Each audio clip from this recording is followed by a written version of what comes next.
Salut, salut. Alors, ça fait 2 mois, même plus, que j'ai enregistré ma dernière vidéo. Euh, je sais, c'est long.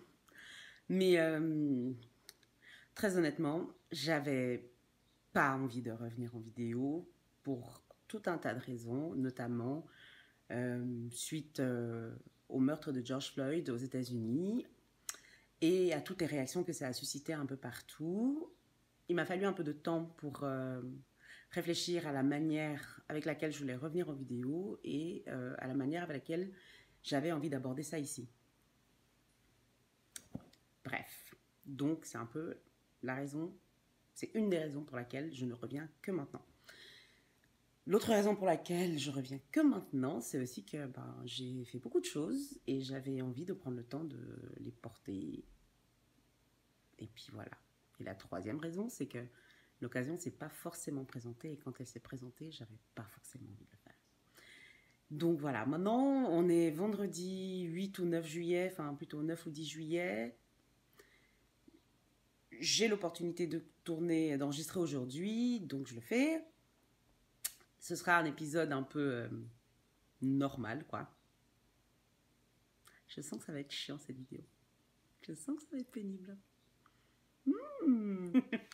Mais bon, je suis ravie de vous retrouver.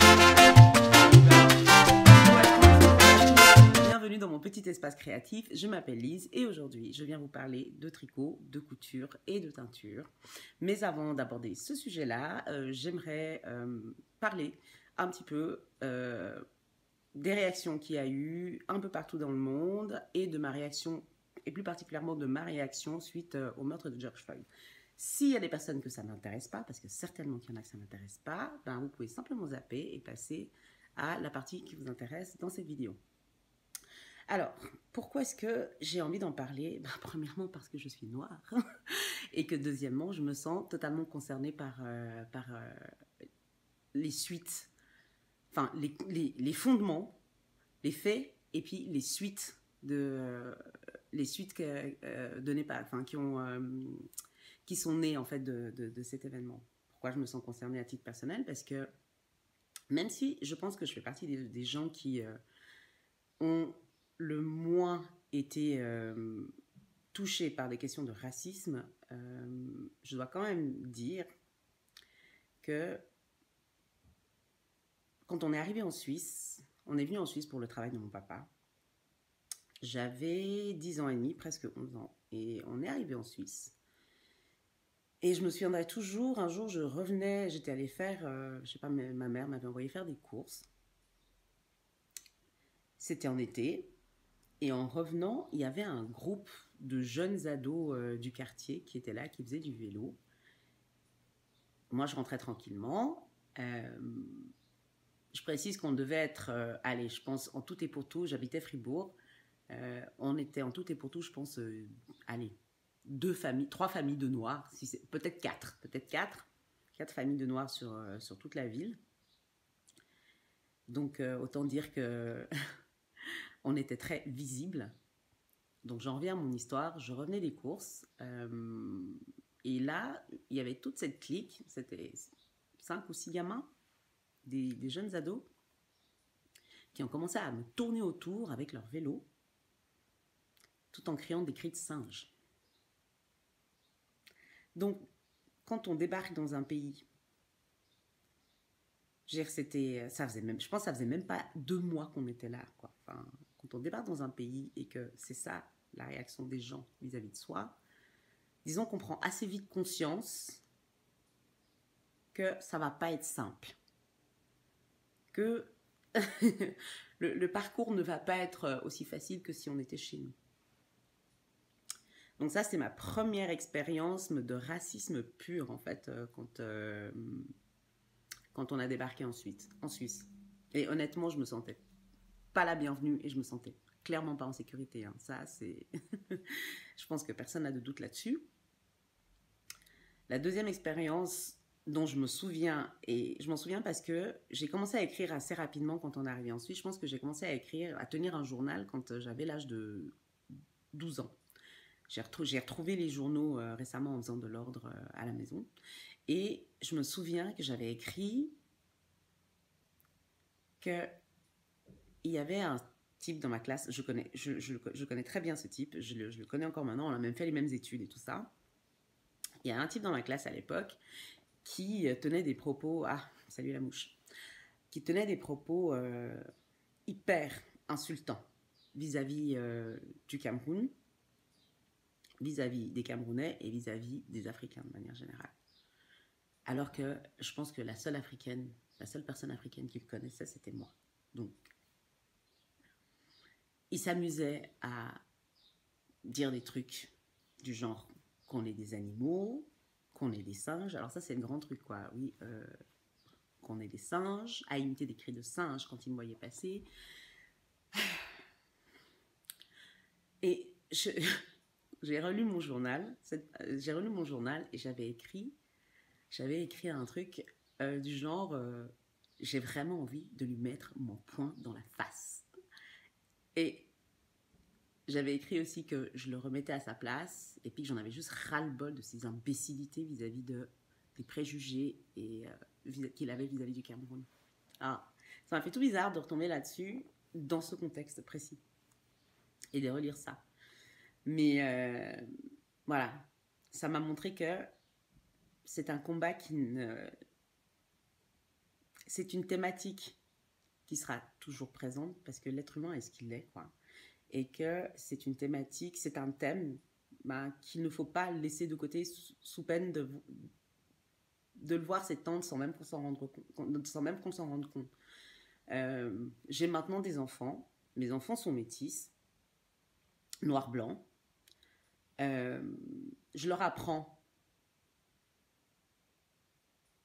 à être prêt à devoir rembarrer les personnes qui pourraient leur faire ce genre de commentaires. Je veux dire, pour moi, c'est vraiment une question d'éducation. Et ça commence au berceau, quoi. Ça commence dès le berceau.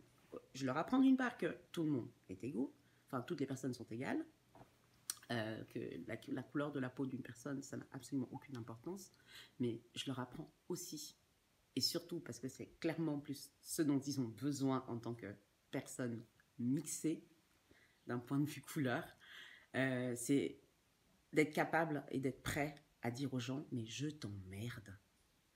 Alors, est-ce que c'est normal de devoir éduquer son enfant comme ça? Moi, je pense pas. Est-ce que c'est normal? Non. Enfin, donnez-moi votre point de vue. Hein. Je ne peux pas entendre tous les points de vue. J'ai entendu un tas de choses jusque-là. Mais je ne peux pas entendre tous les points de vue. Donc, voilà. Je suis, au vu de mon parcours, qui pourtant est plutôt soft, hein, comparé à un tas d'autres personnes, ou alors il y a un tas de choses dont je ne me rends même pas compte. Comparé au parcours d'un tas d'autres personnes, je trouve que le mien est plutôt soft, et pourtant je me rends bien compte que je serais toujours vue non pas comme Lise, mais vue comme ah, c'est la fille noire, ah, Lise, voilà. Je serais toujours vue comme ça. Ça me gêne pas, hein, mais j'aimerais juste que quelqu'un se mette... voilà. Dans toutes ces discussions, ce qui m'a le plus interrogée, c'est est-ce que les gens sont capables de se mettre à la place des autres? Je sais pas si ma discussion, si mes propos sont structurés, mais... voilà. Ce qui ressort de tout ça, c'est que finalement, on n'en serait peut-être pas là si un tas de choses étaient mises en place, notamment des cours à l'école, une sensibilisation à la différence, quelle qu'elle soit, mais là, en l'occurrence, on est en train de parler de racisme, parce que voilà, l'actualité fait que c'est ce thème-là qui est prégnant.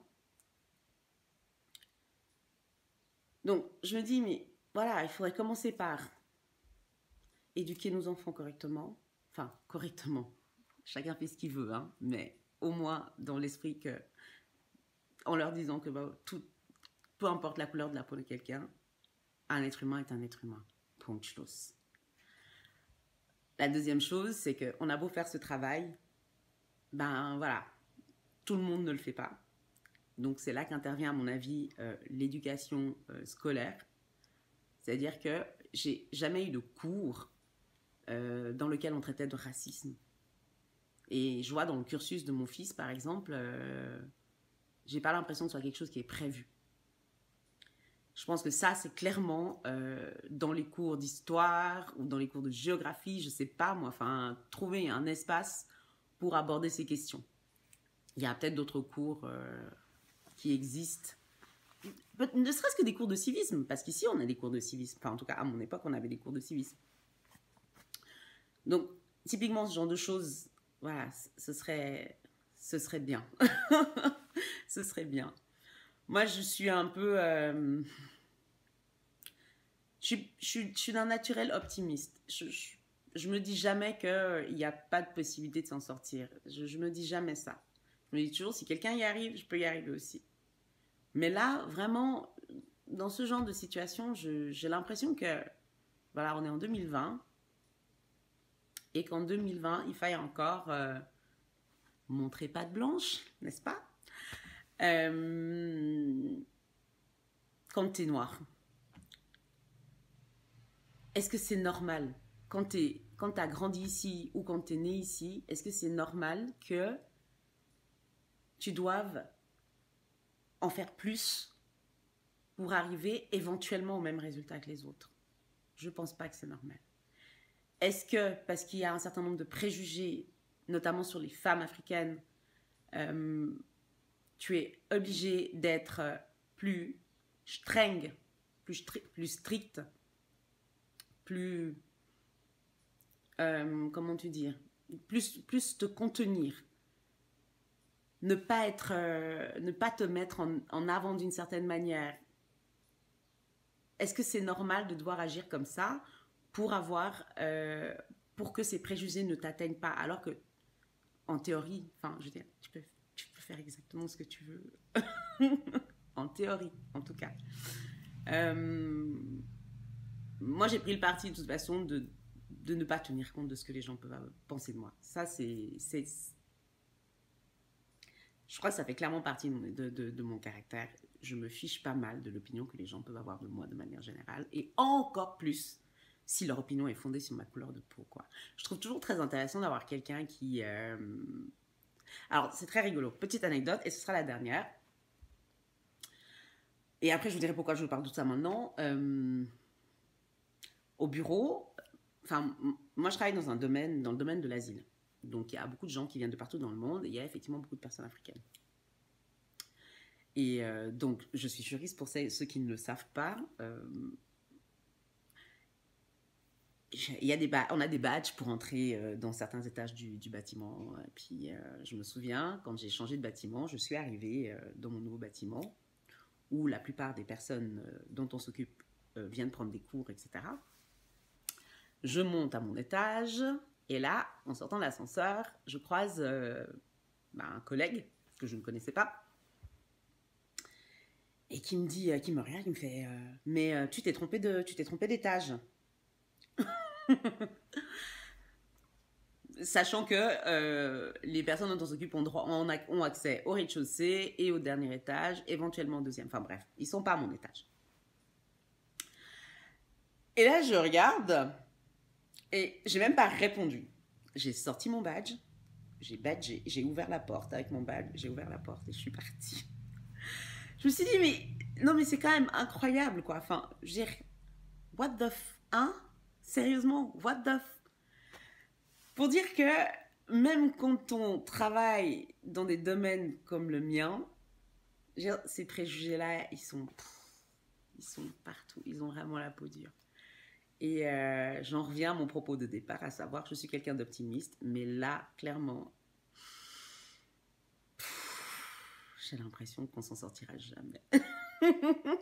J'ai vraiment l'impression qu'on s'en sortira jamais. Je ris, mais le cœur n'y est pas, quoi. Enfin, là, clairement, quand je parle de ça, j'ai envie de pleurer. J'ai pas du tout envie de rire, quoi. Enfin, ça me prend là. Ça me prend là parce que je me dis, mes enfants vont probablement vivre ça dans les prochaines années. D'ailleurs, ça a même déjà commencé. Enfin, typiquement, pourquoi t'as les cheveux comme ça? Ils ont de magnifiques cheveux ondulés, enfin, hyper beaux et tout. Enfin, moi, je suis très fan des cheveux des cheveux de mes enfants. Ah, mais pourquoi toi, t'as les cheveux comme ça? Enfin, Ok, c'est la curiosité enfantine et tout ça, mais quand ça vient des parents, là, ça devient un peu chaud. Là, ça devient clairement un peu chaud. Ou alors quand tu vas chercher ton gamin et puis que les gens te regardent, genre, ah, c'est vous la maman de Xavier? Tu dis, bah oui, c'est que c'était qui sa maman? Enfin, ça crée des situations où, genre, même si c'était une question qui n'était pas forcément orientée, enfin, si c'était pas, même si c'était une question qui n'était pas pensée, orientée, honnêtement, je n'arrive plus à le vivre autrement. Et vraiment, ça devient, c'est fatigant. Vraiment, c'est fatigant. C'est fatigant. J'ai été élevée, on m'a élevée en me disant, tu es noir dans un monde de blancs, sache que tu devras travailler 2, 3, 4, 5 fois plus pour avoir une chance d'obtenir ce que tu mérites. Et c'est pas faux. C'est pas faux. Donc oui, donc voilà, oui, j'ai été élevée comme ça. Et ça me... Donc je vais boire un tout petit peu d'eau. Je vais boire un tout petit peu d'eau dans ma jolie tasse que j'avais reçue il y a très très longtemps de la part de Émilie dans le cadre du swap helvétique. Donc santé. C'est de l'eau, hein. Bref. Donc voilà, moi quand j'entends les gens dire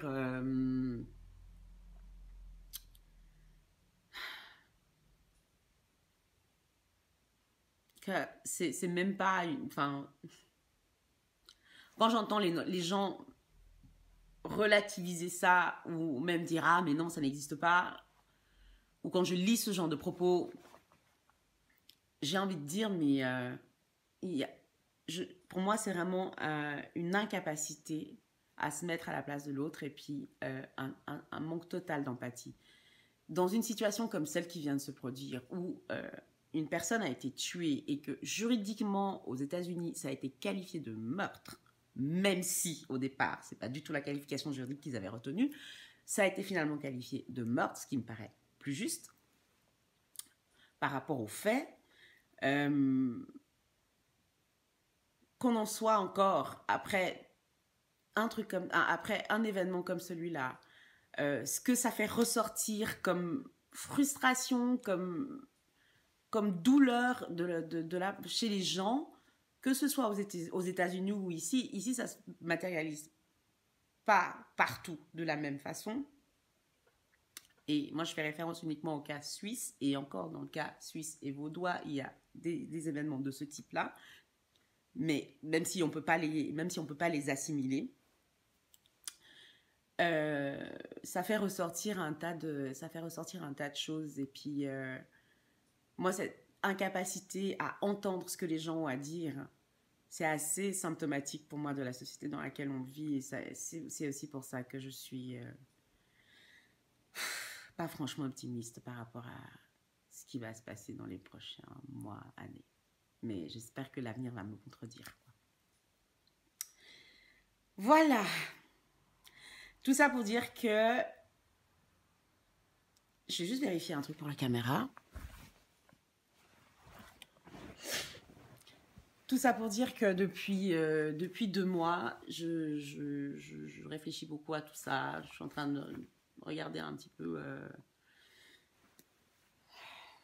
comment est-ce que je peux amener ce type de discussion d'une manière constructive sur les réseaux sociaux. C'est quelque chose que j'aimerais bien faire, accompagner de gens compétents dans des domaines bien précis.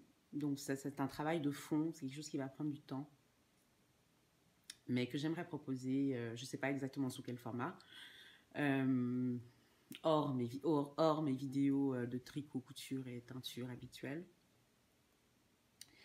Je pense que ça serait quelque chose d'intéressant. C'est ce que je peux faire à mon niveau. Voilà. Donc ces 2 derniers mois, j'ai réfléchi à ça. J'ai été hyper préoccupée par tout ça. J'ai beaucoup pleuré parce que ça m'a vraiment fait mal. Vraiment, ça m'a touchée. Toutes les discussions qu'il y a eu autour m'ont énormément touchée. Et puis voilà. Et je me voyais pas du tout enregistrer une vidéo dans un tel contexte parce que j'étais à fleur de peau, quoi. Et j'avais pas du tout envie de tenir des propos qui n'auraient pas traduit exactement ce que je ressens et ce que je pense. En plus de ça, je sais pas, j'étais pas motivée. Enfin, moi, mes vidéos, quand je fais des vidéos, c'est parce que ben, j'ai plein de trucs à vous montrer et que j'ai envie de partager avec enthousiasme, parce que ces choses-là que je fais, pour moi, ce sont des choses qui doivent être empreintes d'enthousiasme. Donc voilà, en plus, ça m'a empêché de tricoter, parce que ben, pour tricoter, moi, j'ai besoin d'être heureuse. Enfin, très honnêtement, moi, mes tricots sont empreints de ma joie. Alors que pour moi, la couture, c'est plus une échappatoire. Donc, vous allez voir, aujourd'hui, j'ai tricoté, mais j'ai énormément cousu. Donc, autant vous dire que j'avais besoin d'échappatoire.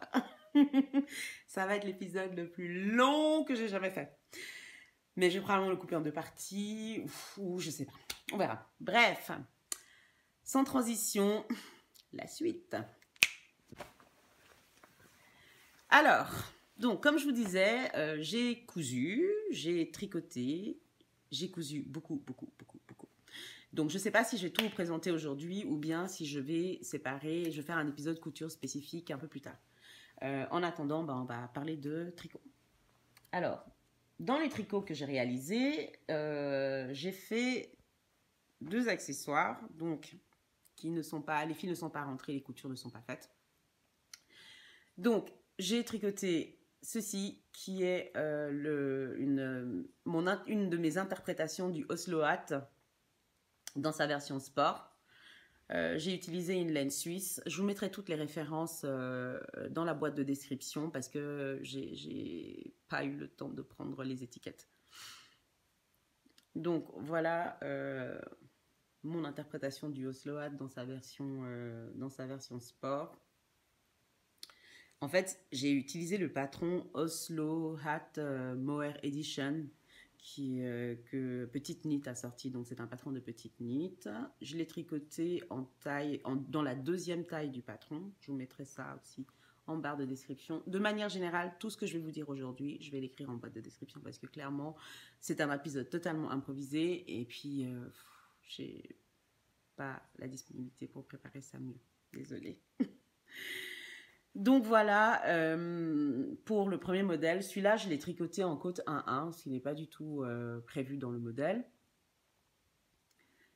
Et il est destiné à une jeune maman, il y a déjà un certain nombre de mois. Et je dois encore tricoter un petit gilet pour son bébé, qui sera encore bébé d'un point de vue technique. Bref, donc voilà, ça c'est ma première réalisation en tricot.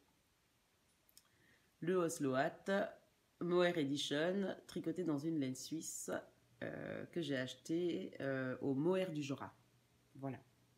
Et c'est un très beau rose, il est très doux. Par contre, j'ai trouvé que c'était très désagréable à tricoter. Après, est-ce que les aiguilles que j'ai utilisées étaient adaptées? Je ne sais pas. J'aurais peut-être dû, enfin, il m'en reste un petit peu, je vais peut-être essayer de le tricoter avec d'autres aiguilles pour voir si ça me donnait exactement la même chose. Je trouvais que les aiguilles s'enfonçaient dans le fil et du coup ça tirait le fil. Donc j'espère que le bonnet ne va pas en souffrir. Donc voilà, ça c'est un premier objet terminé. Hop, je peux l'essayer parce que de toute façon, bon il est bloqué mais je vais le rebloquer avant de le lui envoyer. Là, vous avez remarqué, j'ai changé de coiffure. Je me suis fait... Hop. Je me suis fait des tresses. Ah non, ça va pas du tout, Lisa. Pas du tout. Voilà. Je sais pas si ça me va, ce genre de choses. Enfin bref, il n'est pas censé être porté comme ça. Et il n'est pas censé être porté avec une queue de cheval énorme en haut de la tête. Donc, théoriquement, ça devrait le faire pour la personne. Hop, comme ça. Voilà. C'est une très jolie couleur et je pense que ça lui ira bien. Voilà. J'essaye de rattraper mon retard dans les cadeaux de naissance. J'en ai quelques-uns à faire. J'en ai encore quelques-uns à faire. Je finis par bien m'exprimer. Alors, le deuxième, c'est aussi un Oslo Hat Mohair Edition, sauf que cette fois-ci, il n'est pas fait en Mohair Edition. Il n'est pas fait dans du mohair, mais dans une laine que j'avais teinte il y a très longtemps avec du henné. Et donc, ça donne ceci. Hop. Et là, pour le coup, j'ai respecté le patron, j'ai fait la deuxième taille, j'ai fait du point jersey, j'ai respecté la couronne telle que préconisée, telle que décrite telle que décrite dans le patron. Et franchement, ce patron, c'est le patron le plus simple du monde, quoi. C'est vraiment le patron le plus simple du monde. Voilà. Et celui-ci, c'est aussi un bonnet qui sera destiné à une personne qui m'est très chère et que je vais lui offrir, je pense, d'ici la fin de l'année. Donc, voilà, voilà. Donc, deuxième objet terminé. C'est fou, je suis hyper rapide aujourd'hui. Donc, vraiment, aucune difficulté, super simple. La laine a super bien réagi. J'ai même pas utilisé les 400 mètres de laine que j'avais. Il me reste à peu près 20 grammes de laine. Donc, avec 80 mètres d'un écheveau de 400 mètres, j'ai réussi. Avec 80 grammes d'un écheveau de 400 mètres, d'un écheveau de 100 grammes, j'ai réussi à faire ça. Et franchement, je suis hyper contente. Et puis, ben, celui-là aussi, hop. Là, pour le coup, je pense qu'il est un peu petit pour moi. Voilà. Mais comme il n'est pas prévu pour moi, voilà. Je pense que ça lui ira hyper bien. Cool, j'espère juste que la couleur va lui plaire par contre. Mais ouais, vraiment grosse satisfaction. C'est un patron qui coûte 3 francs suisses et quelques. Peut-être 3 francs 5. En tout cas, moins de 4 francs suisses, ça c'est sûr. Et puis, ben, j'en suis déjà à ma troisième version, je crois, du Oslo Hat. Basé sur le patron de Petite Net. Et puis, donc, le patron est largement rentabilisé. Même si je trouve qu'au niveau des explications, c'est assez sommaire au niveau des explications, je trouve. Comme les points sont hyper simples, je pense et qu'il n'y a pas de technique particulière à connaître, à part augmentation, à part diminution, ouais. C'est tout. C'est un peu c'est la seule chose seul point technique qu'il y a dans ce patron. Donc, la seule difficulté, c'est vraiment la manière dont c'est expliqué dans le patron. Mais je pense que c'est tout à fait faisable. Enfin, je suis sûre, même si je n'ai plus le recul nécessaire, je pense que c'est un patron que les débutants peuvent faire sans aucun problème.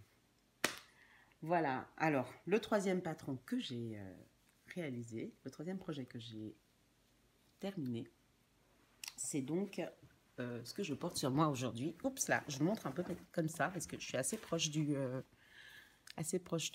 mon téléphone, donc j'ai pas beaucoup de recul. C'est donc ce magnifique pull, oui, c'est un pull à la base, sauf que moi je l'ai transformé en t-shirt.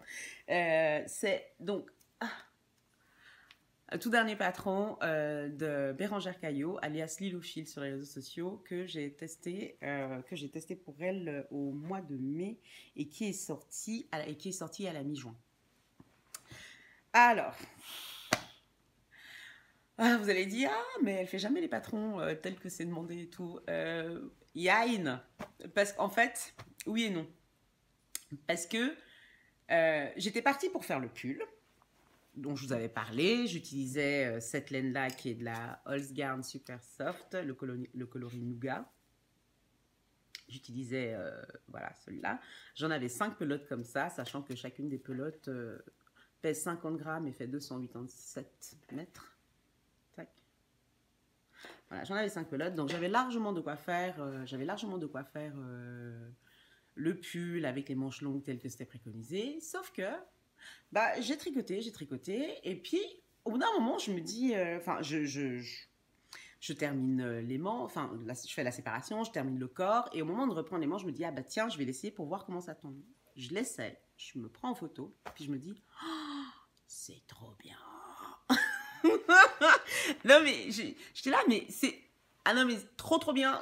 En plus, vous voyez, enfin, les manches, elles ont ce petit effet un peu bouffant comme ça, vu que je le resserre, enfin, parce qu'on a une manche qui est censée être hyper large et tout ça, et puis que je l'ai resserrée ici, je l'ai arrêtée là au niveau du bras, en faisant des diminutions, donc ça donne un petit effet bouffant. Enfin, donc moi, quand je suis arrivée là, je me suis dit, punaise, ça serait hyper joli d'avoir un effet comme ça sur un t-shirt. Celles qui ont vu mes toutes premières vidéos, je crois que c'est la 2 ou la 3, je disais, mais je ne porte pas de t-shirt tricoté. Et c'est vrai, je ne porte pas de t-shirt tricoté. Mais là, quand j'ai essayé comme ça, je me suis dit, il n'y a que les imbéciles qui ne changent pas d'avis. Du coup, j'ai changé d'avis mais uniquement pour celui-là. Uniquement pour celui-là, parce que vraiment, je le trouve hyper beau. Donc, on va essayer de remettre toutes ces pensées en place et on va parler du patron. Donc, le patron de ce pull, c'est le pull Louise de Bérangère Caillot, qui est en fait un patron de pull, au départ, comme je vous l'ai déjà dit, qui se construit du haut vers le bas avec des augmentations en yoke, donc en circulaire, depuis le col jusqu'à la séparation des manches et du corps. Donc on commence en fait par les côtes qui sont, voilà, on voit l'encolure, elle est assez étroite, elle fait 2 cm. Ensuite on fait des rangs raccourcis. Je m'arrête là 2 secondes parce que lorsqu'on fait des rangs raccourcis, moi en général je mets des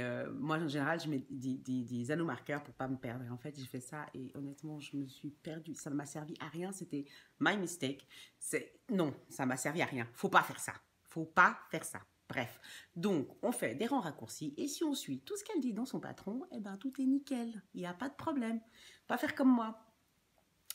Alors, donc on fait ces rangs raccourcis là pour creuser le devant du dos, d'accord? Comme ça on a une encolure qui descend quand même juste en dessous, hop, de la clavicule. Qu'est-ce que je dis? Qui descend juste en dessous du cou. Donc, on a une encolure qui descend juste en dessous du cou. Donc, c'est suffisamment dégagé, à mon goût en tout cas, pour un pull qui est censé être près du cou. Bref, et ensuite, une fois qu'on a terminé ces rangs raccourcis, bah, on tricote en rond en faisant des augmentations jusqu'à la séparation qu'en manche. Le motif, honnêtement, il est hyper simple à retenir. Il est vraiment très simple à retenir. Il y a 2 grilles. Il y a une grille pour le yoke et puis une grille pour les manches de mémoire. Oui, une grille pour les manches. Donc ça, c'est vraiment quelque chose qui est très très simple, à faire. Et je corrigerai si je me suis trompée. Il y a 2 grilles en tout cas de mémoire. Ça fait un moment que je l'ai terminé et puis là, je le fais totalement sans notes. Donc mon projet est sur Ravelry et il est complet. Tout, grammage, métrage, tout ça, là, j'ai tout mis. Puis, donc voilà, enfin, honnêtement, c'est un pull qui est hyper simple, à tricoter. Il est prévu effectivement en manche longue. Moi, j'avoue que là, j'aimais beaucoup le concept manche courte. Puis comme Bérangère était d'accord, ben voilà, je l'ai fait en manche courte. Puis ça permet aussi aux gens de se projeter un peu différemment parce que il est sorti en plein mois de juillet, on allait vers l'été, donc... Et en ce moment, il y a plein de gens qui veulent tricoter des t-shirts. Donc, je trouvais que c'était c'était un très bon exemple. C'était bien d'avoir un exemple, en fait, en manche courte pour que les gens puissent se projeter. Donc, voilà pour ça. Mon expérience tricot, j'ai beaucoup aimé le tricoter. Vraiment beaucoup. J'ai eu énormément de plaisir. J'ai trouvé que c'était rapide, que c'était simple et qu'en plus de ça, on n'avait quasiment pas besoin de regarder la grille de dentelle parce qu'on comprend très rapidement comment ça fonctionne, en fait. Vous voyez, c'est un peu toujours le même motif. Alors, attendez, je vais essayer de me lever. Voilà. C'est un peu toujours le même motif. Voilà. Un motif, on appelle en chasse un autre, en fait, à chaque fois. Et donc, il n'y a rien de particulier, quoi. Et en plus de ça, c'est hyper facile. Désolé, j'arrête pas de m'asseoir, me lever. En plus, c'est hyper facile de se retenir, de se retrouver parce qu'on a justement ici une maille centrale entre les deux ailes du motif. On a une maille centrale qui permet tout de suite de remarquer quand on s'est lourdé, quoi, quand on s'est planté. Voilà.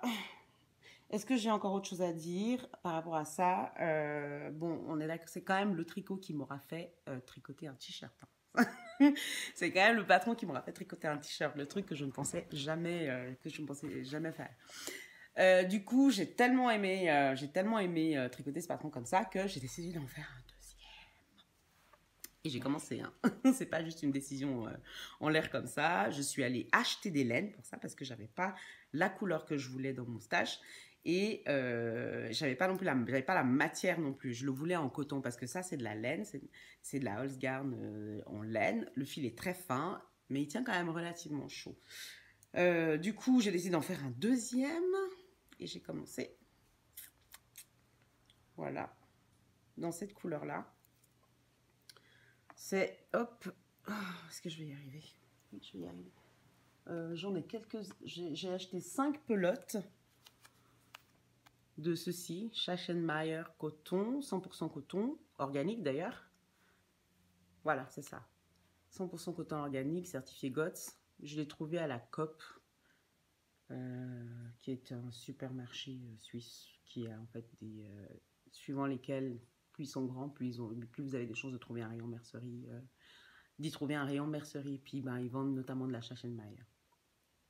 Voilà, dans cette qualité-là. J'étais hyper contente de trouver ça. Il restait 5 écheveaux, j'ai pris les 5. Je me suis dit, bon, bah, je vais essayer de faire ça, de m'en tricoter un deuxième. Donc, je suis hyper contente, j'ai commencé. Puis, ben, je le prends de temps en temps dès que j'ai un petit peu de temps. J'ai pas beaucoup de temps en ce moment, comme ça peut se voir là. Mais voilà, donc j'ai énormément de plaisir à le tricoter. Et je pense que je vais avoir énormément de plaisir à tricoter dans cette couleur que je trouve hyper douce. Et voilà, c'est exactement c'est un petit peu ce dont j'ai besoin en ce moment. Donc voilà pour le pull Louise de Lilofil que vous retrouvez, il est payant, vous le retrouvez sur Ravelry. Si vous le tricotez, bah, j'espère que vous aurez autant de plaisir que moi, franchement. Ah, et puis si vous le tricotez en ce moment, dites-moi, peut-être qu'on peut se faire un petit cal. Voilà. Donc voilà pour le pull Louise. Et par la même occasion pour tous mes tricots terminés. Je vais vous parler d'un en cours, parce qu'il avance. C'est à peu près la seule chose que j'arrive à faire. Non, il y a deux choses. Une qui est super méga secrète, je ne peux pas vous en parler avant de moi. Et puis l'autre, c'est la deuxième chose qui avance et que je peux vous montrer. Allez, je vous montre un petit bout. Ah. Il y a quelques épisodes, je vous avais parlé du Stay Soft Shawl de Vera Välimäki, je vais y arriver, que je tricotais. Et j'en étais pas très loin en fait à l'époque, j'étais à la première section. Puis bah, en fait j'ai fini les 3 premières sections et là j'ai attaqué la dernière, hein, qui est en fait la seule partie vraiment fun de ce patron. Parce que les 3 premières sections c'est que du point mousse avec des augmentations, diminutions tout le long pour créer la forme. Et puis ben, la dernière partie c'est trop cool. Et je vous en parlerai dans l'épisode où je l'aurai terminé. Donc voilà, en attendant ça donne ceci. On peut pas voir là, on peut pas deviner la forme finale hein, là. Mais en attendant, ça donne ceci. J'aime beaucoup les couleurs que j'ai choisies. Enfin, j'aime beaucoup voir ensemble les couleurs que j'ai choisies. J'ai fait une dernière partie ici en mohair. Hop, et on verra ce que ça va donner au porté. Mais je sens que ça va être chouette. Franchement, je sens que ça va être chouette. Puis là, ben, je suis en train de travailler sur la bande, la dernière bande en fait, la dernière section. Et je me dis que ces deux couleurs ensemble, en fait, c'est pas mal. Voilà, voilà, il y a une intensité, une chaleur ici qui me parle, quoi, qui me donne envie de faire. Donc du coup, voilà, il avance, j'arrive gentiment au bout. Donc ça veut dire que à la prochaine vidéo, je pourrais probablement vous le présenter terminé celui-là. Voilà, ça c'était pour mes encours. Je vous ai montré ma deuxième version du Louise que j'ai commencé. Ensuite, j'ai des envies parce que j'ai acheté récemment le Knitted Book. Tadam! J'ai acheté récemment le Knitted Book qui est sorti je sais plus trop quand. Bah, je suppose début avril, au moment où le Knitted était censé avoir lieu à Lyon. Et pourquoi je l'ai acheté? Parce que déjà l'occasion s'est présentée. Je suis allée dans un magasin à Lausanne qui s'appelle Little My, je crois. Je vous mettrai tout ça en bas. Et ils avaient ça. Donc du coup, je l'ai vu. Je trouvais que le prix était relativement correct pour le nombre de patrons qu'il y avait dedans. Même si j'aime pas tout. De loin pas. Mais il y a quand même quelques patrons qui me parlent. Typiquement, il y a le Iceberg. Celui-là. Je ne l'avais pas vu passer, celui-là. Et c'est en regardant le en regardant le magazine sur place que je me suis dit, ah tiens, il y a celui-là qui est sympa. En plus, la designer, je ne la connais pas, Charlotte Sometimes, donc très bien, je découvre une nouvelle designer. Il y a évidemment le pull peint que j'avais testé pour Lilophile, l'année passée et que je vous ai montré justement il y a quelques mois de ça, il y a quelques épisodes de ça. Peut-être que je vais le refaire en le hackant un petit peu. Et il y a surtout celui qui m'a fait super craquer. Mon préféré, c'est le pain. Hein.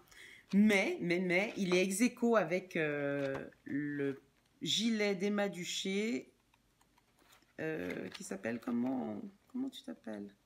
Je sais plus. Désolée, évidemment, c'est le seul que je ne trouve pas. Je couperai au montage. Ah voilà, coquille. Voilà, le gilet coquille d'Emma Duché. Bon, là, on le voit pas dans son entier, mais je vais vous montrer une autre photo, d'autres photos. Voilà, typiquement ça. On voit bien là. Et puis là, on voit bien le dos. Donc, c'est un gilet fait qui est loose, qui est fait. Le motif, ce sont des coquillages, puisque l'idée de ce livre, c'était que les designers imaginent un modèle à partir d'une illustration faite par Monsieur Papier, que je ne connaissais pas du tout avant ce Knitted Book. Et du coup, ben voilà, elle avait des coquillages. Et puis, Lilophile avait des pins. Et puis, enfin bref, il y en a Mimosa. Enfin bref, ils sont partis sur plein de choses, quoi. Donc, à partir de là, les designers ont fait des choses comme ça. Voilà, à partir de Mimosa. Ça, c'est qui? C'est Nale, je crois. Non, Solène Amari. Ah, je sais pas. Bref. Voilà, vous voyez le nom de la personne. Sûrement que vous la connaissez. Moi, je la connais pas. Bref. Donc, voilà. Enfin, bref, il y a plein de... Ouais. Il y a 2-3 choses. Bah, typiquement, celui-là, j'étais pas très chaude au départ. Primeur d'Alice Hammer. Voilà. Celui-là, j'étais pas fan. Enfin, sur Instagram, quand j'ai vu, j'étais pas fan. Puis finalement, je me suis dit, ah bah tiens, pourquoi pas, il est pas mal. Il est pas mal. Mais plus pour l'hiver. Bon, ça, c'est mignon, ça. Guillemette au boyer. Hop. Vous connaissez pas non plus. Oups! J'ai perdu mon micro. Voilà. Guillemette au boyer. Typiquement, ça, je connaissais pas. Enfin, cette designer-là, je la connaissais pas non plus, mais je me dis que ben, ça peut me faire un joli pull pour les enfants. Je n'ai pas regardé les tailles et tout ça, mais voilà. Donc du coup, pour le prix, je crois que c'était une trentaine de... voilà, 31 francs suisses. Je trouvais que c'était vraiment correct, surtout que c'est vendu 29 €, je crois, en France. Et que pour une fois, j'ai pas l'impression de me faire arnaquer. Non, je ne veux pas relancer le débat sur le prix du livre en Suisse. Voilà, voilà. Donc voilà, ça fait partie de mes prochains projets, de mes prochaines réalisations. Et donc ce gilet coquille, tadam, je vais le tricoter dans cette laine-là, qui est de la Lang Yavol Superwash. Je l'avais prévu à la base pour me refaire un Oretti de Lilophile. Et pour ça, j'avais prévu de faire ceci à la base comme mélange. Mais finalement, je vais utiliser ça pour le gilet. Je vais utiliser la pelote de base pour le coquille. Et je pense que ça va être sympa. C'est frais, c'est chaleureux, c'est ce dont j'ai besoin en ce moment, quoi. Ouais, c'est exactement ce dont j'ai besoin en ce moment. Donc, affaire à suivre. Voilà pour ça. Et puis, j'ai un super test en cours actuellement qui est méga secret, mais par contre, je peux peut-être quand même... ça risque de changer. Je ne suis pas sûre de mon choix. Je vais vous montrer les laines. Je vais vous montrer les laines que je compte utiliser. On va faire un dégradé de orange. Donc ça, c'est de la laine de la Malabrigo coloris Archangel que j'ai depuis 1 milliard d'années. Ça, c'est une laine que j'avais teinte Vulcania à l'époque où je vendais de la laine encore, où j'avais commencé à vendre de la laine, que j'avais teinte et dont j'ai jamais su quoi faire. Et puis, ça, c'est un écheveau de la Féfil que j'ai aussi depuis hyper méga longtemps, que j'avais acheté en destache il y a des années de ça et dont j'ai finalement jamais su quoi faire. Et je me dis que les trois ensemble, ça peut vraiment faire un joli dégradé. Donc voilà. Mais je ne suis pas à l'abri de changer d'avis. Honnêtement. Je ne suis pas à l'abri de changer d'avis parce que... On verra. On verra. Donc voilà pour ce qui est tricot. Finalement, j'ai réalisé quand même 3 objets qui sont empreints de joie, n'est-ce pas? Et puis j'ai pas mal d'encours, j'en ai plein. Je pense que je dois avoir une quinzaine d'encours à peu près, mais dans ceux qui avancent, ben, ce sont ceux que je vous ai montrés là. Et puis de nouveaux projets qui vont sauter sur mes aiguilles, ben, parce que pourquoi pas, parce que pourquoi pas. Bref, c'est tout pour le tricot. Donc on va passer à la couture. En couture, si je vous montre, je pense que j'ai dû coudre, sans compter les culottes et les masques, j'ai dû coudre une bonne dizaine de pièces ces 2 derniers mois. On y va. Alors, je vais commencer par les choses qui ne sont pas encore terminées, mais à qui il manque, mais j'en quasi rien. J'ai cousu cette jupe avec une petite ceinture, enfin une jupe à ceinture, une jupe plissée. J'ai cousu cette jupe. Alors hop, je regarde juste. Voilà. Dans ce tissu dont je vous mettrai le nom dans la boîte de description, parce que je ne me souviens plus de son nom. C'est donc une jupe qui va comme ça. Voilà, avec une fermeture éclair qui est censée être invisible mais qui ne l'est pas du tout. Il va falloir que je la reprenne. Alors, le modèle, bah, c'est un pas de modèle en fait. J'ai trouvé un tuto sur le blog de Longue avec Anna où elle expliquait, mais c'est un article qui date d'il y a des années de ça, où elle expliquait en fait comment coudre une jupe avec une ceinture en tissu et une jupe plissée avec une ceinture en tissu et une fermeture éclair. Donc, moi, j'ai suivi son tuto et tout ça. Étant un tuto, ben, c'est pas destiné à être un patron, donc il y a certaines choses qui me manquent, typiquement les finitions au niveau de la fermeture éclair, comment est-ce qu'on la rentre à l'intérieur. Mais comme j'avais déjà cousu la jupe Chardon de Direndo, puis que j'en ai cousu d'autres des jupes de ce type-là, ben, j'ai fait comme dans le patron de la jupe Chardon. Donc c'est une jupe toute simple, je me suis dit que ça allait être parfait pour l'été, mais par contre je me demande si elle n'est pas un peu trop longue, parce que là pour le coup elle m'arrive à la cheville. Et je trouve que c'est peut-être un peu... je sais pas, j'ai l'impression que c'est un peu difficile à porter, en fait, comme longueur de jupe. Non pas parce que je suis petite, parce que tant qu'à faire, je peux porter des talons et tout ça, mais à trouver un top qui serait suffisamment... Enfin, qui permettrait d'avoir une proportion juste entre la longueur de la jupe et puis la longueur du top, je sais pas. Je sais pas... Voilà. Donc voilà pour ma première réalisation. J'adore ce tissu. Je l'ai depuis des années. Je l'avais acheté en destage chez une designer suisse à Lausanne. Et je n'avais jamais pu l'utiliser parce que je ne me voyais pas.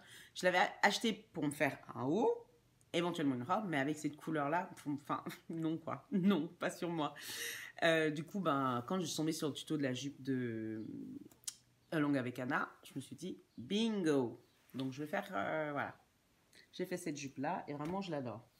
Du coup, comme j'ai enfin trouvé un patron de jupe ultra simple que je peux faire sans avoir besoin de décalquer quoi que ce soit, j'ai décidé, j'ai des tissus que j'adore. Un que j'avais acheté en Thaïlande l'année passée et puis un autre que j'ai acheté au CSF l'année passée aussi en fait.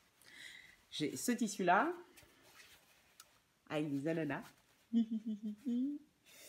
Donc là, on est sur l'envers du tissu et puis sur l'endroit du tissu, ça donne ça. J'imagine trop une jupe comme ça. Mais là, pour le coup, je la ferai longueur midi et je la ferai pas longueur, je la ferai pas longue, je la ferai juste midi. Et ça, c'est pour celui de la Thaïlande. Et maintenant, celui-ci, je l'ai acheté au salon Création et Savoir-Faire. Et je pense que ça, en jupe, mais ça va être trop beau. Voilà. La jupe, je l'ai découpée, cousue en moins de 2 heures. En moins de 2 heures. Un soir, je me suis dit, ah, non, j'en ai marre, je veux vraiment cette jupe.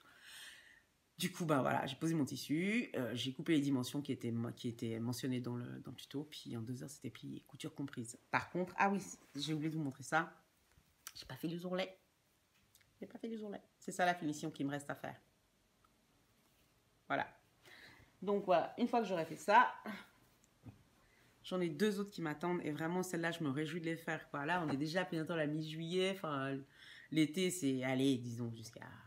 le vrai été, on sait jusqu'à quand c'est, mais s'il fait suffisamment chaud, peut-être que jusqu'à fin octobre, je pourrais les porter jusqu'à fin octobre. C'est pour ça que j'aimerais bien les faire quand même assez rapidement, d'autant plus qu'elles sont rapides à faire. Voilà pour ma première réalisation. Ma deuxième réalisation, on ne voit pas plus bas.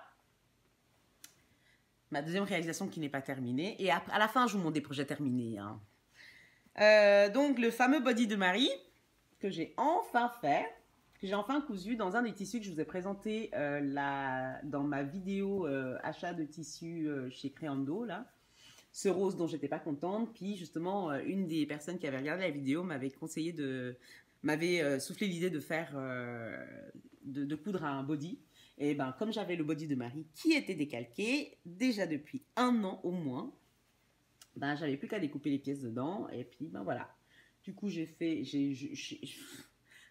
là aussi, c'est un patron qui est ultra simple. Vraiment, je sais pas pourquoi je m'en faisais toute une histoire. Je sais pas, la forme, le côté un peu maillot de bain. Je me disais, ah mais mince, ça va être dur et tout. Et en fait, non, c'était hyper simple. En une soirée, je l'avais fait, enfin, je l'avais cousu, c'était incroyable. Évidemment, voilà, je n'ai pas fait les ourlets. Et puis, j'ai fait un peu, j'ai pas fait les finitions avec les finitions telles que préconisées par le patron. Moi, je fais genre finition culotte parce que j'ai pas trop envie d'avoir d'avoir des boutons pression là en bas. Et puis ça va très bien comme ça en fait. Je veux dire, si je veux faire pipi, j'ai pas besoin d'enlever, d'ouvrir les boutonnières, les boutons pression. Et il me reste encore, il me reste à faire les ourlets des manches et puis ici à mettre l'élastique, à poser l'élastique en fait sur tout le tour. J'ai de l'élastique accordé à ce tissu. Sinon, il me semble que j'ai de l'élastique en dentelle. Je pense que ça pourrait être sympa aussi. Donc, à voir. Il me semble avoir fait la version... je crois qu'il y a 2 versions. L'Isaïg, voilà, c'est ça. J'ai fait l'Isaïg. La version d'Isaïg, parce qu'il y a 2 versions dans le livre. Et... franchement, je suis hyper contente. Les pinces, elles tombent hyper bien. Elles tombent hyper bien au niveau de mes seins. Et l'avantage d'un tissu comme celui-là qui a beaucoup de tenue, c'est qu'en fait, avec un body comme ça, comme il est vraiment bien coupé à mes dimensions, à mes mensurations, je peux le porter sans soutien-gorge. Ouh. Mais je sais pas si j'oserais parce que on voit beaucoup de choses quand même. Il a beau être épais, on voit quand même beaucoup de choses. Donc, pour les informations pratiques, est-ce que j'ai le livre ici? Je ne sais pas où je l'ai mis, ce bouquin. Je vous ai dit, hein, c'est totale improvisation aujourd'hui. Ah ouais, voilà. J'ai fait pas mal de modifications, en fait, sur le patron, pour des questions de stature, en fait, bêtement. Qu'est-ce que j'ai fait? Bon, déjà, j'ai fait les manches 3/4. Ça, c'est une chose. Deuxièmement, j'ai raccourci de 10 cm à la taille. Quand même, hein, 10 cm. Et je vous avoue que j'aurais presque pu aller sur 12 cm parce que, au porté, je trouve que la culotte, elle est un peu trop lâche, quoi. Enfin, on sent qu'il y a 2-3 cm de trop en hauteur, en fait. Donc, voilà pour ça. Qu'est-ce que j'ai fait? Voilà, j'ai cousu en taille 40. Quand je disais plus d'1 an, en fait, oui, c'est ça. Plus d'1 an, je l'avais décalqué le 27 novembre 2018. Donc, voilà. Et puis, bah, c'est à peu près tout. Ah oui, alors, non seulement j'ai diminué de 10 cm ici. Pas qu'ils aient des bêtises. Bah, j'ai reporté les mêmes diminutions sur l'autre côté, en fait, bêtement. Voilà. Le devant est en une partie, et est en 2 parties. Ouh, Lise. Donc, j'ai cousu ce patron en taille 40. J'ai fait des modifications de 10 cm. J'ai raccourci le buste, j'ai raccourci le corps de 10 cm. Ok, ça c'est une autre chose. J'ai fait des modifications du même ordre sur le devant. Le devant se décline en deux parties, le haut et le bas, comme ça. Et vous voyez là, j'ai diminué de 3,8 cm sur la culotte. Et visiblement, je n'ai pas touché à ça, ce qui me paraît bizarre. Ça me paraît bizarre. Mais toujours est-il que mon body, il me va bien. Je vous montre ça tout à l'heure. Donc voilà, enfin, c'est vraiment un patron simple, rapide, efficace à faire. Faites pas comme moi, faites les finitions tout de suite, comme ça au moins c'est... Comme ça vous pouvez le porter directement. Donc voilà pour ma deuxième réalisation à bout touchant. Désolée pour le bruit. Pour les personnes qui n'aiment pas ça. La troisième réalisation qui... Alors elle, je ne sais pas si elle verra le jour un jour. Hein. J'avais trouvé, toujours dans ma recherche de jupe midi, avec une midi ceinturée, parce que moi, j'aime pas les jupes élastiquées. J'aime pas ça. Enfin, voilà, je sais pas, j'aime pas ça. J'avais trouvé ce patron-là dans Burda. Le patron en soi n'a aucun problème, mais par contre, le tissu que j'ai utilisé, voilà. C'est ça, c'est un lin que j'avais acheté au marché des tissus à Bourg-en-Bresse l'année passée. Je vous en ai déjà parlé plein de fois, il me semble. Et donc, j'ai trouvé ceci.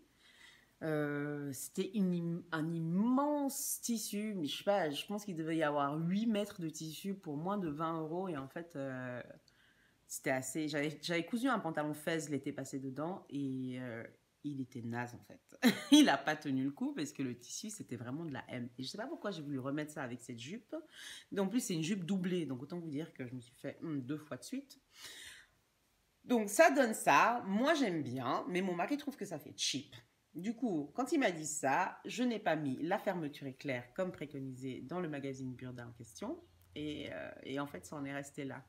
Ça en est juste resté là.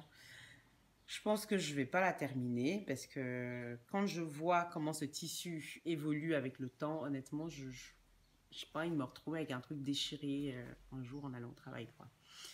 Dites-moi si vous trouvez que ce tissu fait cheap. C'est censé être du lin, mais évidemment, ce lin, il n'est pas de très bonne qualité. Il m'en reste encore énormément de ce lin-là.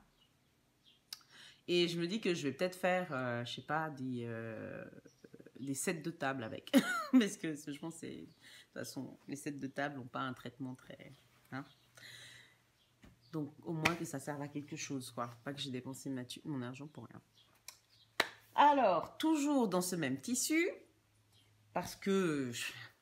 J'y crois, mais en fait, ça n'a aucun sens. J'ai cousu le top calcium. Je me suis dit, ah bah tiens, une version blanche du top calcium d'Ivan Soufflet. Ce serait vraiment quelque chose qui serait sympa. En lin, été, super, ça serait chouette. Sauf que je l'ai cousu toujours dans ce lin-là. Et honnêtement, à la couture, c'était tellement désagréable. Il y avait tout qui glissait, enfin rien ne jouait, c'était infernal. Je me suis dit, non mais c'est pas possible, jette ce tissu, quoi. Jette ce tissu, fais-en autre chose, mais ne te fais pas des vêtements que ça. Vous voyez, j'ai même pas fait les finitions à l'intérieur. Enfin, j'ai laissé en plan. Et du coup, celui-là, j'ai utilisé un peu comme nuisette. Jusque-là, ça jouait. Et ce matin, j'ai vu qu'en fait, le tissu s'était déjà défait. Ici. Voilà. Donc, vraiment, ce tissu-là, il sert à rien. Il sert à rien, en tout cas. Pour faire des vêtements, ça sert à rien. Donc, voilà. Dommage, j'ai perdu du temps pour rien avec ça. Donc, j'ai cousu le calcium, mais ça, c'était ma deuxième version. Ma toute première version du calcium. Alors, calcium, c'est un patron de Caraco d'Ivan Soufflet. Ivan Soufflet est plus que connu et reconnu dans la communauté couture française et francophone européenne en tout cas. Alors, je vais vous montrer ça parce que j'ai pris... Pardon, je vais vous montrer ça parce que j'ai pris tout ce qu'il faut ici à côté. Donc, calcium, je l'avais acheté à sa sortie. L'automne passé, je m'étais dit que j'allais le faire. Puis finalement, ben, une chose en entraînant une autre. Les patrons de Divan Soufflet sont en PDF. Les marges de couture ne sont pas incluses. Il y a 12 000 possibilités de combinaisons, etc. Ce qui est absolument génial, mais qui, moi, quand j'ai pas, genre, 3 jours de suite de disponible, fait que je suis genre, non.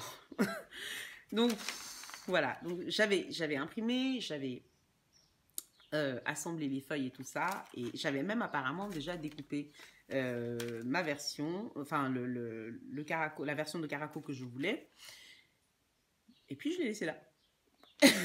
Et donc cet été, je me suis dit, bon, ce serait quand même pas mal de le faire, d'autant que, voilà, j'ai plus qu'à poser les pièces sur le tissu, et comme ça, c'est réglé. C'est ce que j'ai fait. Alors, ce patron de caraco, pour moi, c'est le patron de caraco parfait. L'été passé, je vous avais parlé de mes déboires avec Ségur, ce qui fait que quand le Calcium est sorti, je me suis dit, oh, je vais essayer celui-là, sait-on jamais. Et j'ai bien fait, j'ai bien fait. Donc, j'ai décalqué et découpé, enfin, j'ai pas décalqué, non, j'ai imprimé, assemblé et j'ai coupé la taille 42. Voilà ce qu'on peut voir ici. Et je n'ai pas rajouté les marges de couture. Voilà, c'est la seule chose que j'ai modifiée sur ce patron, même si j'appelle pas ça une modification. Je n'ai pas rajouté les marges de couture et j'ai cousu à 0,5 cm parce que je me suis dit 42, vu les anses prévues pour le vêtement, et j'espère quand même que je rentre dedans. Donc j'ai pas rajouté les marges de couture, mais j'ai cousu à un demi centimètre des bords. Moi j'ai choisi de faire la version B, avec devant et dos fermé et bretelles fixes en fait. Parce qu'il y a différents types de bretelles, etc. Il y a déjà plein de gens qui en ont parlé, donc je ne vais pas vous faire un zoom sur le calcium. À moins que vous ne le souhaitiez, mais j'en ai cousu que 2 pour l'instant. Donc voilà, taille 42, pas rajouter les marges de couture, ni même sur les bretelles hein, d'ailleurs aussi. Et puis, couture ultra simple. Ultra rapide, ultra efficace et en plus elle tombe bien du premier coup. Même les pinces, qui sont des pinces qui arrivent depuis le bas comme ça, tout est nickel. Vraiment, je suis hyper contente. C'est un très bon achat. En plus, le patron coûte pas cher, il coûte, enfin pas cher, il coûte 12 presque 13 €, mais c'est un pack complet. C'est pas juste la version de base, c'est avec toutes les options possibles, imaginables qui sont proposées, quoi. Donc vraiment, on peut faire tellement de versions, robes, machin, etc. Enfin, on peut tout faire. Donc voilà ma version. Là, c'est de dos et puis là, c'est de devant. J'ai cousu dans un petit coton que j'avais acheté dans le sud de l'Italie il y a de nombreuses années de ça. Voilà la fameuse pince dont je vous parlais.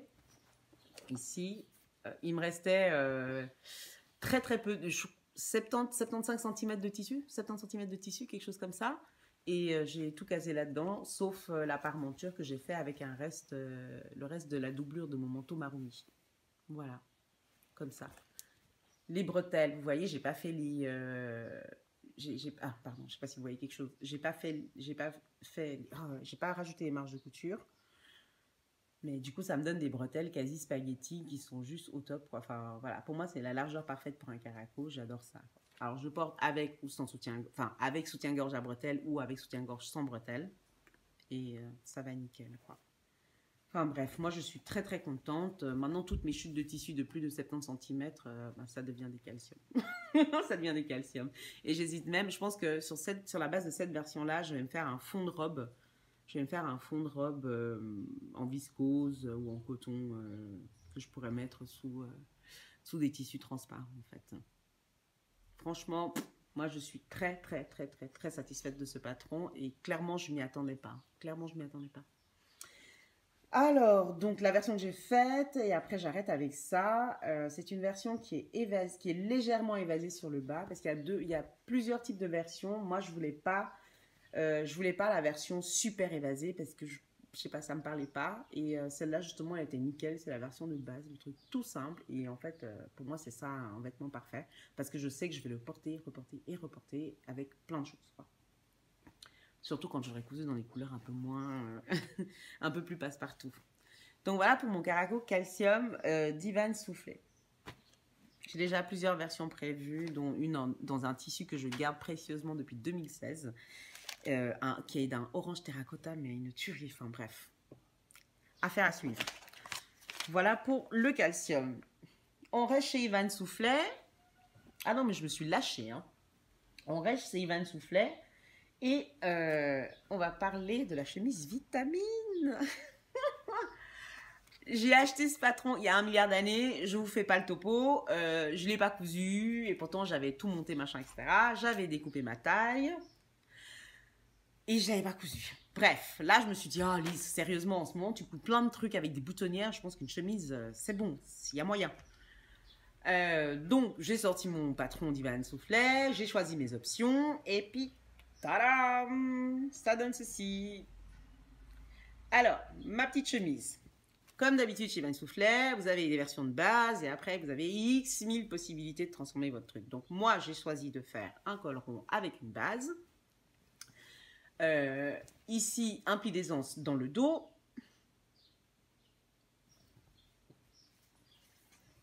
Au niveau des manches, il y avait une option mancheron qui était mentionnée. Alors, attendez voir que je trouve ici. Voilà, ça c'est le patron. Donc, c'est un patron de chemise, hein, vous l'avez compris. Une option mancheron, vu que c'était l'été. Voilà, j'ai pas suivi les explications pour la pose du mancheron. Hein. Normalement, il y a une parmenture pour le mancheron. Moi, j'ai simplement utilisé la marge de couture pour plier la partie qui épouse le dessous de l'aisselle, en fait. C'est tout. Donc, j'ai pas posé cette pièce-là. Voilà. Voilà.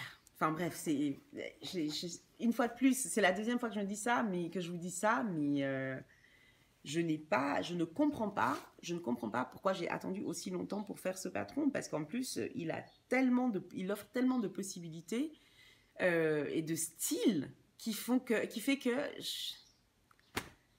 c'est un patron de chemise. Ben voilà, ça ressemble à ça. Bon, ça c'est la chemise classique ici, puis ben là c'est une des options. Pardon, là c'est la chemise classique, comme ça vous voyez bien.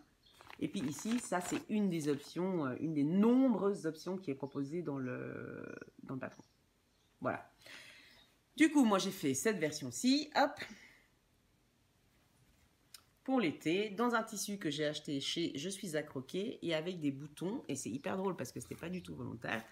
J'ai acheté ce tissu à sa sortie il y a 2 ans, je crois, ou 3 ans peut-être même plus.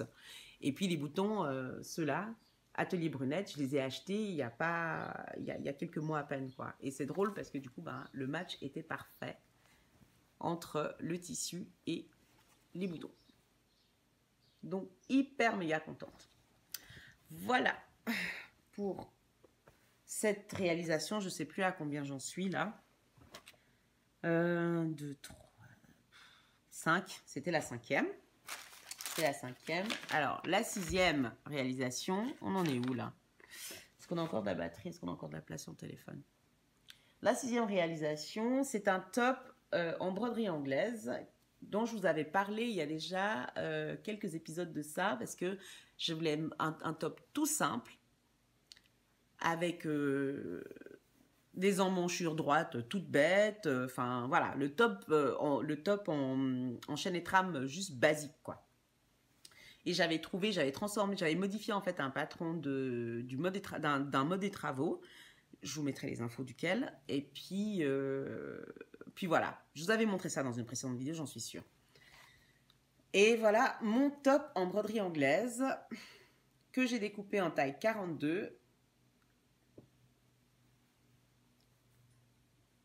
J'avais 1 mètre de tissu. Et j'ai utilisé en fait les bordures de la broderie du tissu pour faire les manches, en fait, pour découper les manches. Voilà, voilà. Et puis pareil pour le bas du corps. Celui-là, je l'ai cousu il y a déjà bien 2 mois, quoi. Il y a déjà bien 2 mois, donc j'ai énormément eu l'occasion de le porter. Et donc j'ai un retour à vous faire là-dessus aussi. Alors, le retour que j'ai à vous faire là-dessus, c'est que au vu du tableau des tailles qui était marqué dans le magazine, je devais faire en tout cas une taille 42. D'habitude, je fais une taille 40. C'était le cas pour la robe Swan de Artisane par Modé Travaux et ça m'allait nickel. Là, je ne sais pas pourquoi, je ne la sentais pas. Je me suis dit, on va aller sur une taille 42. Donc, je vais sur une taille 42. Ça passe. Mais je sens qu'au niveau de la carrure, c'est un tout petit peu tight, quoi. Donc, c'est pas hyper facile de se mouvoir. Donc, si vous avez la même poitrine que moi ou un peu plus, genre si vous faites du 98 et plus, franchement, pour le haut, faites une taille 44. Je pense que c'est, voilà, comme pour être à l'aise au niveau de la carrure, quoi. Je sais pas une énorme carrure non plus. Je pense que je suis à 38 ou 39, un truc comme ça. Je sais plus, carrure devant, carrure dos. Bref, je sais plus. Donc voilà pour ce top, moi j'en suis hyper contente, je le trouve très joli, ça va avec tout, je le porte avec mes jeans safran dont je vous parle tout le temps mais que je ne vous ai jamais présenté en vidéo, avec mes jeans safran qui sont des jeans noirs, vous avez un total look noir, le truc totalement inhabituel pour moi, mais ça m'arrive de plus en plus quand même ces temps. Je vais bien, je vais bien. Bref, donc voilà pour celui-là. Ensuite, non mais sérieusement... Je pense que je vais vous présenter encore deux choses, deux vêtements. Et après, je vais arrêter avec la couture parce que là, ça fait vraiment beaucoup. Là, on en est à 6. Ça fait 7, 8, 9, 10, 11, 12, 13, 14. On va s'arrêter là, je crois. Je vais vous présenter encore un top et un short. Et ensuite, on va passer à la teinture.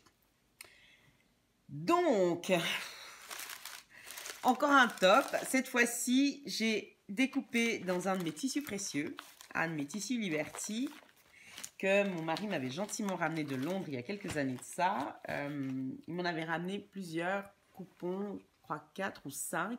Et puis, je les ai jamais touchés parce que j'avais trop peur de les toucher. J'avais trop peur de les toucher. Et puis, depuis, pendant le confinement, il y a eu un hashtag qui est sorti, qui s'appelait quelque chose... d'une Instagrammeuse de Washington que j'aime beaucoup. Peut-être que vous voyez laquelle c'est. Elle fait toujours des présentations. Ses photos, c'est toujours en 3 parties. Enfin, c'est souvent en 3 parties, en fait. Il y a 3... Vous avez un cadre, puis il y a 3 photos. Enfin, bref, peu importe. Elle est sur Instagram. Si je retrouve son nom, je vous mets. Elle avait lancé un hashtag qui s'appelle Sew Your Precious, Cut Your Precious. Je crois que c'était soit Sew Your Precious, soit Cut Your Precious. Quelque chose comme ça. Et c'est un hashtag que je suis depuis le confinement. Et sur cette base, je me suis dit, allez, tu coupes dans tes liberties maintenant. Et c'est ce que j'ai fait. Et ça m'a donné ceci. Alors ça, c'est un modèle dont je vous avais parlé dans ma bucket list automne-hiver 2019-2020. C'était la Dana Dress de So Very London qui sortait de sa wardrobe capsule wardrobe walk to weekend. Et donc, le patron de la Dana Dress, c'est donc un patron de robe au départ, mais il y a la possibilité de faire un crop top et puis de faire un chemisier de ce type-là. Donc, moi, je n'ai pas fait le crop top, j'ai fait le chemisier. Voilà. Et ça m'a donné ceci. Je l'ai cousu en taille 11. La taille 11 n'existe pas sur le patron, j'ai simplement mis une ligne entre la taille 10 et la taille 12. Et en fait, j'aurais pu faire la taille 10 parce que le patron a suffisamment d'aisance pour que je passe dans une taille 10 sans aucun problème. Donc voilà pour ça. J'ai trouvé que les explications étaient plus ou moins pas mal. Le patron n'existe qu'en anglais à ma connaissance. Donc les explications sont en anglais. Donc si vous ne cousez pas en anglais, le pas, je le trouve pas hyper méga clair à des moments où il faut faire des choses assez techniques comme pour la boutonnière. Et ça, c'est dommage parce que j'ai dû regarder la vidéo d'une autre designer sur YouTube pour pouvoir comprendre en fait où elle voulait en venir parce que j'avais jamais posé ce genre de boutonnière bêtement. Alors, on va en venir au patron et à ses points positifs. Ces points positifs, ils sont de 3 ordres à mon goût. Premier, on a des petites manches ici qui sont en fait, qui ont un peu d'embu, ce qui fait que quand on la porte, ça donne en fait une espèce de petit côté bouffant, mais très très très léger, hein, vraiment. Et ça, c'est quelque chose que j'ai beaucoup aimé. La deuxième chose, c'est évidemment, je pense que toute la planète française francophone a cousu le M comme miroir. Moi, je ne l'ai pas cousu, hein, je n'ai pas acheté le patron, mais j'aimais beaucoup la manière dont le col V se terminait. Tac, donc voilà. Ça se termine comme ça, ce col V. Je vais me lever. Voilà. C'est un très joli col V comme ça. Moi, je n'ai pas mis le premier bouton. J'aurais pu, mais je n'ai pas mis le premier bouton. Voilà. Donc, ce col V comme ça, vous connaissez mon amour pour les cols V maintenant. Donc, ça, c'est quelque chose que j'aime beaucoup, que je trouve très féminin. Puis moi, j'aime bien avoir la poitrine dégagée. Donc, ça, c'était le deuxième point positif. Et le troisième point positif, et là, c'est un point technique parce que j'aime bien parce que ça me permet d'apprendre de nouvelles choses. Donc, je n'avais jamais fait ça. C'est en fait une boutonnière cachée.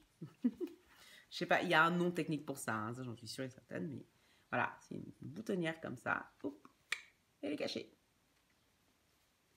et en fait, c'est ça que j'avais pas compris en fait dans les explications. La façon de faire cette boutonnière, je l'avais pas comprise en lisant les explications et en regardant le pas à pas photo qu'il y avait dans le patron. Et je trouve dommage d'avoir dû aller voir ailleurs pour trouver la réponse, quoi.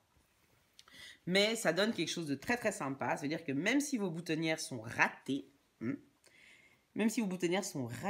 ben c'est pas grave. C'est pas grave parce que personne ne les verra vu qu'elles sont cachées.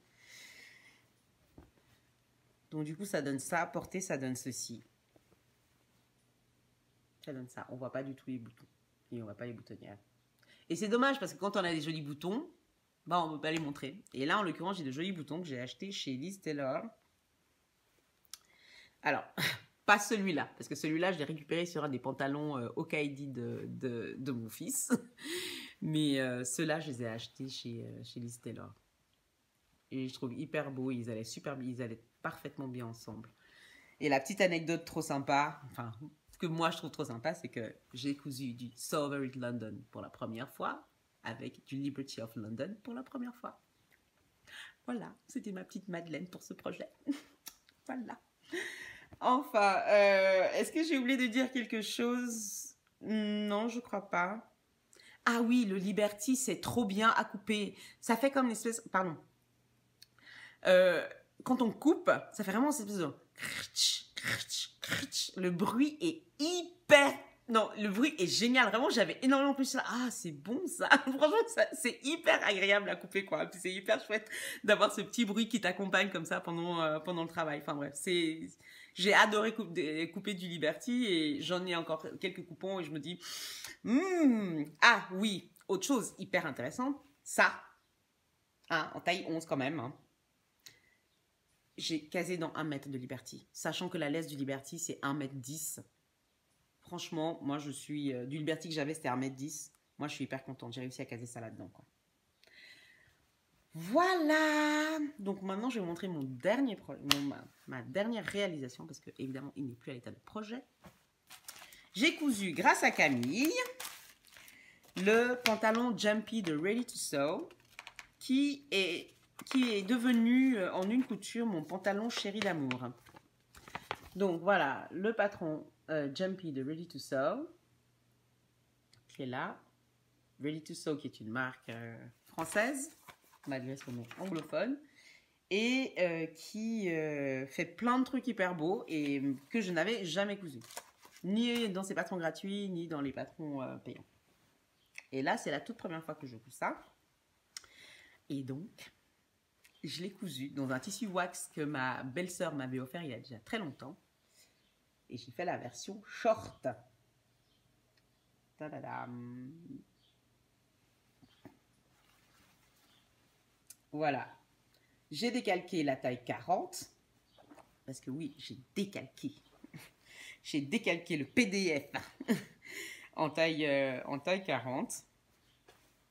Et puis voilà, voilà ce que ça donne. Enfin, je vous l'ai montré pas fermé. Et puis là, je vous la montre.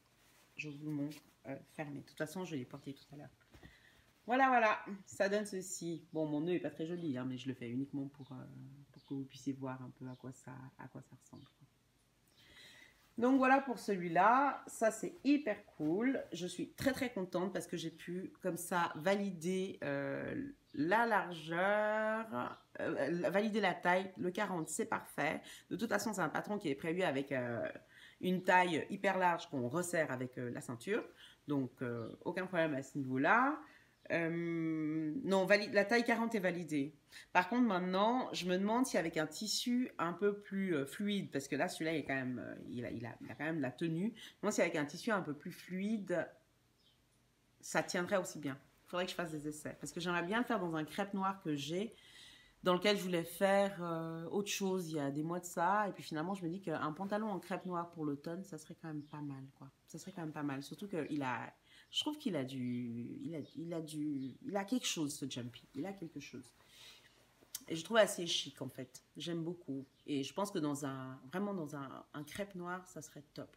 Ça serait vraiment top. Donc, à voir. Voilà. Je pense que je vais m'arrêter là pour la couture. Je vais m'arrêter là pour la couture. Non, mais juste pour vous montrer, parce que vraiment, je vous ai dit, hein, j'avais besoin de focaliser mon attention sur tout à fait autre chose. Et la couture, pour ça, pour moi, c'est vraiment génial, quoi. Je vous montre quand même ce qui reste là. Vous ne voyez, enfin, je vous les montrerai une autre fois. Voilà. Ça fait beaucoup. Ça fait beaucoup. J'ai de quoi faire un épisode avec ça. C'est peut-être d'ailleurs c'est probablement d'ailleurs ce que je vais faire. Et donc on va s'arrêter là pour la couture. Voilà. J'espère que ce que je vous ai présenté vous a plu. Donc maintenant, je vais vous parler de ma réalisation en teinture. Mes réalisations en teinture. Que dis-je? Alors, en teinture, j'ai fait deux choses. J'ai fait de la teinture au Greener Shades et j'ai fait de la teinture naturelle. Dans les deux cas, c'est du mohair. Là, c'est un mohair beaucoup plus épais, 100% soie. Non, qu'est-ce que je dis? 70% mohair, 30% soie, tout ça. Et puis ici, c'est du mohair, je crois que c'est Kilsig mohair, et puis 20% nylon, 30% nylon. Enfin, la composition qu'on retrouve partout, quoi. Alors, je commence par lequel? Je sais pas. J'ai envie de ce genre de couleur en ce moment. Vous avez vu, enfin, on en est là avec ce que je veux utiliser pour faire le patron coquille du Knitted Book. Voilà. Voilà. Voilà, je sais pas ce que j'ai avec ça. Je sais pas ce que j'ai avec ça. Donc là, pour le coup, j'ai utilisé des teintures Greener Shades. J'ai pris une cuillère à café de la poudre River, je sais plus quoi, je vous mettrai les noms. J'ai trempé dans, mais vraiment, j'ai pris une mini cuillère à café, hein, puis j'ai trempé dans 3 ou 4 litres d'eau. Et puis, j'ai plongé ça là-dedans en écheveau. Après, j'ai ressorti, j'ai plongé...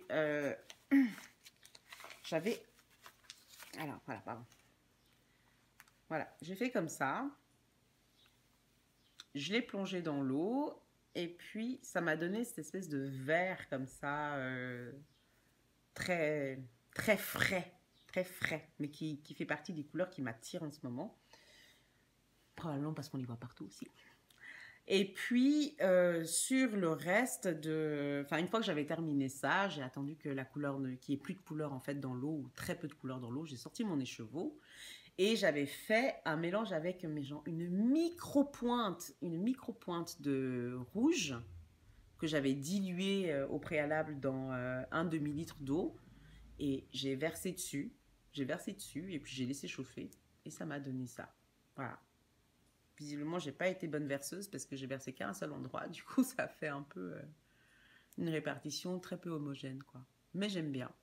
Ça me dérange pas. Faudra voir si l'effet que ça donne une fois que ce sera tricoté. Mais de toute façon, ça, je pense que je vais le tricoter dans un châle, hein, pas dans autre chose. Je me vois pas faire un top avec ça. Non, je me vois pas faire un top avec ça. Donc voilà. J'avais envie d'un truc simple et rapide. Et honnêtement, par rapport à la teinture naturelle, ben, la teinture aux teintures acides, elle est rapide, quoi. Elle est vraiment rapide. En tout cas, quand on le fait de cette manière-là. Voilà pour ma première réalisation en teinture, qui n'est pas de la teinture naturelle pour cette fois. Et là, par contre, on rentre dans la teinture naturelle. J'avais donc ces écheveaux de mohair et soie, ou mohair et nylon, enfin, je ne sais plus. Je vous mettrai la composition. Et j'avais des macérations de cochenille, d'une part, cochenille garance, d'autre part, et puis bois de santal. ce que j'ai fait, j'ai trempé mon écheveau de mohair dans de l'eau vinaigrée, dans de l'eau tiède vinaigrée. J'ai laissé tremper pendant une demi-heure.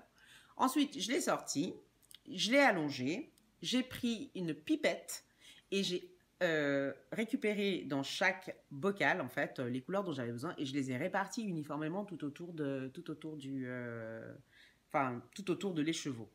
Du coup, une fois que j'avais fait cette opération-là, j'ai mis un fond d'eau dans une casserole, j'ai pris mon écheveau et je l'ai posé à l'intérieur et je l'ai regroupé de manière à ce qu'il épouse la circonférence de la casserole en fait.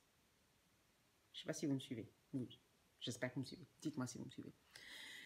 Et donc j'ai fait ça et au final, j'ai laissé cuire pendant une bonne demi-heure. Ah, bah voilà, les désavantages du mohair, c'est que ça vient sur les lèvres. Bref. Et du coup, voilà, du coup, ça m'a fait ça. Ça m'a donné ceci. On voit, il y a du violet plus ou moins prononcé. On a du parme plutôt léger. Là où j'ai mis le bois de santal, on voit une sorte de terracotta qui se dessine ici. Là aussi, on voit que j'ai mis un peu de terracotta. Là, on a du parme qui est en train de partir vers du gris, comme ça. Enfin bref, donc je suis très, très, très contente. Et puis de loin, ben voilà, ça donne ça. Là, vous pouvez voir vraiment les... là, il me semble que vous avez vraiment les différentes teintes ensemble, quoi. Voilà. Donc, il y a toutes ces nuances-là, en fait, sur cet écheveau. Et je m'imagine bien l'intégrer dans un châle. J'imagine bien l'intégrer dans un châle. Je suis en train de réfléchir parce que peut-être que je vais changer d'avis sur un truc. Bref. Voilà. Ça, c'est donc ma deuxième teinture. Le deuxième écheveau que je voulais vous montrer et que j'ai teint moi-même. Cette fois-ci, par contre, avec des plantes et des insectes. La cochenille étant un insecte, pour ceux qui ne le sauraient pas. Et donc voilà, ça donne ceci. Et en fait, c'est très très beau parce que je me rends compte que j'ai vraiment envie d'aller vers... voilà, ça, il y a un peu toutes les couleurs vers lesquelles j'ai envie d'aller ces prochains temps. Il y a plusieurs des couleurs vers lesquelles j'ai envie d'aller ces prochains temps. Plus pour l'automne et tout ça. Et je me dis que c'est un bon début. On verra ce que j'arriverai à faire les prochaines fois. Voilà, je crois que cette vidéo est terminée. Enfin, me direz-vous. Et je vais essayer d'enregistrer une vidéo couture d'ici une semaine ou deux. Plutôt deux que une. Parce que j'ai été contactée par deux podcasteuses québécoises qui m'ont envoyé en fait... Oh tiens, qui m'ont envoyé en fait m'ont proposé de participer au tag tricot. J'étais hyper fière, j'étais là, oh trop bien, tout, je vais faire un tag tricot. Donc je me réjouis, Et donc je me réjouis de faire ça, mais je voulais pas faire ça avant d'avoir fait un épisode régulier en fait. Donc là je vais faire, où je vous montrais quand même des choses que j'avais réalisées. Et donc là je vais probablement enregistrer le tag tricot la semaine prochaine pour le publier dans la foulée. Et je pense pas que ça devrait être compromis. Normalement, ça ne devrait pas être compromis. On croise les doigts. Et puis voilà. Donc normalement, cette vidéo-ci, soit je la publie ce soir, soit je la publie dimanche. Et la prochaine vidéo, probablement que je vais la publier, je vais l'enregistrer le vendredi et probablement que je vais la publier le dimanche aussi, après-midi. Enfin bref, on verra, mais ça va être tourné ça va être enregistré dans la foulée. Comme ça, je ne mets pas de nouveau 2 mois avant de revenir. Et une fois que j'aurai terminé avec toutes ces vidéos, je vous souhaiterai de bonnes vacances parce que moi, je vais faire off Instagram et YouTube pendant un petit moment. En tout cas, jusqu'à mi-septembre. Et puis, je reviendrai sans doute après. Voilà. Portez-vous bien d'ici là. Je vous fais 1 milliard de gros bisous. Et puis, non, avant qu'on se quitte, non, non, non, non, je ne peux pas faire ça. Je dois dire un grand merci à Eve de Bobine et Pelote qui a dit que du bien de moi. Je ne savais plus où me mettre quand j'ai regardé sa vidéo. J'étais hyper touchée. J'étais d'autant plus touchée après coup.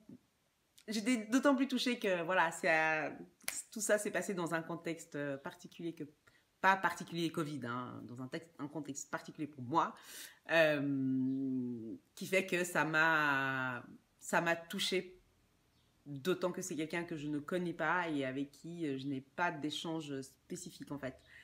Et enfin bref, merci beaucoup Eve. Voilà, voilà, bref, tu as compris, je pense. Et donc merci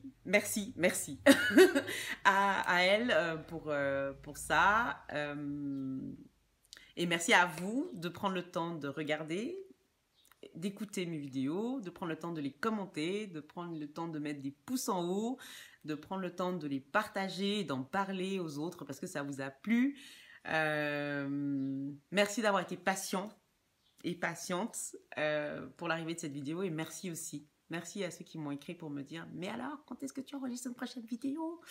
Ça, c'est le genre de choses qui me touchent beaucoup et puis qui, voilà, ça donne envie. Même si je sais que je ne suis pas forcément dans le mood, même si je sais que je ne suis pas forcément dans le mood d'enregistrer, ben, quand voilà, ça me booste en fait et puis ça me donne envie de revenir, quoi. Et Dieu sait que c'était difficile cette fois-ci.